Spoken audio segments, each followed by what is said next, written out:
So there's three main keys to Russell Westbrook's ability to steal the ball when he's playing on-ball defense. And the first key is pressure. Many times he lunges or jumps towards the ball handler to close the space a little bit quicker. 9 times out of 10, this will make the ball handler switch to their dominant hand and then try to put their body in between you and the ball. Westbrook knows this, so check it out. Before the ball handler even has the ball up behind their hip, he's already got his foot moving towards their back to take it from them. From here is the second most important key, and that's timing. You want to try to take the ball when it's at the top of its bounce because that's where it's going to stall for just a moment. Then once you get a piece of it, you can grab it and take it the opposite direction. Now the last really important thing that you want to do is make sure that you don't foul or get called for a reach-in. Now this can be kind of hard to do, so that's why the timing and pressure are so important to be able to pick somebody's pocket. Generally, if you can get to the ball without making contact with your shoulder, most of the time it's not going to be a foul. This steal on Mike Conley Jr. very well could have been a foul, but because he didn't make much shoulder contact, the refs decided not to call it. Now with that being said, you got to be careful because some refs just like calling reach-in fouls.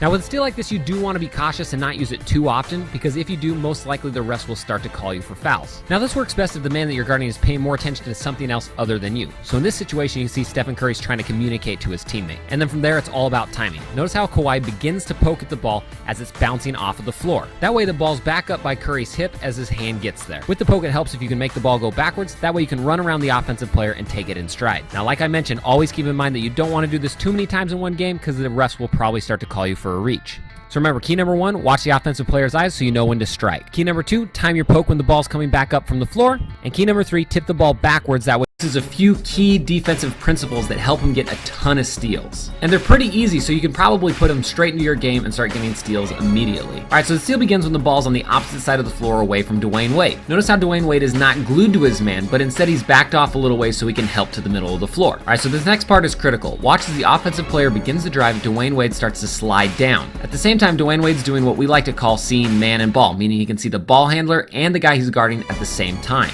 This allows him to adjust his position if the man he's guarding ends up moving. Now Dwayne Wade stayed low in an athletic stance and tried to read the passer's eyes. And because of this, he can react quickly, jump the passing lane, and take the ball the opposite direction. By doing this, he almost baits the passer into thinking that the pass is open when it's really not, because he's ready to spring back to his own man. So once you jump the passing lane, all you gotta do is take it the opposite direction. With a little practice, you can get really good at reading the defense's eyes and knowing exactly when you need to jump the pass. Talk about a defensive principle called the dig steal. Now Damian Lillard is really good at using his quick hands and helping out on defense to get an easy steal. But there are a couple things to think about when attempting a steal like this, and so we're gonna go over it. So a dig steal generally happens when your teammate is guarding a player who's driving towards the basket. Now it works best if you are one pass away, so it is a little bit of a gamble, so be careful. Now the key to the dig steal is to watch the offensive player's eyes, because if their eyes are up, it's generally gonna be a little bit more dangerous because they can pass to the guy that you're leaving. So all begins as the offensive player is hell-bent on getting to the basket. You're going to help away from your player and try to get a piece of the basketball. Now you have to make sure that you don't get any part of their arm here, because no matter what, even if it's just a little bit of arm, the refs will call you for a foul. Now I've also found that this works really well against the other team's best player or their most aggressive player, because generally they're not looking to pass. What's nice about this too is sometimes if you whiff and get nothing but air, it allows your teammate time to get back in front of the driving offensive player. So try this technique out next time you play. And Steph Curry, active hands, comes up with the strip in transition. Curry's been averaging 2 steals a game in the playoffs.